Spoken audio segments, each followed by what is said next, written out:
сендерге мен мына жерде тапсырмалар беремін. Яшықтар берілген. Көрдіңдер ме? 1-ден 8-ге дейінгі яшықтар берілген.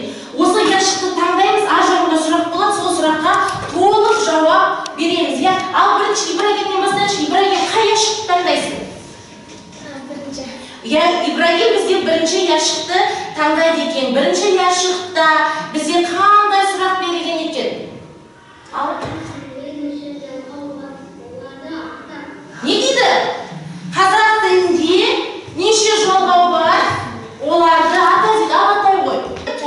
Тәуелдік жалғау, көптік жалғау, жіктік жалғау. Өте жақсы отыра ғой. Ал 5-тің сұрағын тыңдап көрейік. Сөз таптары нешеге бөлінеді дейді? 9-ға. Қандай айтып жер? Рат есім, етістік, сын есім, сан есім, шылау, одағай, есімдік, және... 8-шісі? Үстеу? Қандай сөздер? Еліктеу сөздер. 7-ні таңдаймын дейді Ибрагим. 7-ші тапсырманы көрейік.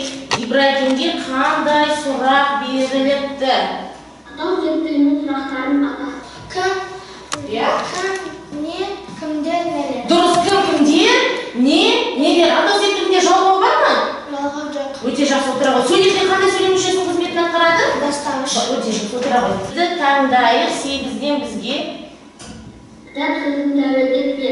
Менің кітабым, сенің кітабың, сіздің кітабыңыз, оның кітабы, біздің кітабымыз, біздің кітабымыз сендердің кітаптары, сіздердің кітаптарыңыз, олардың кітаптары. Өте жақсы.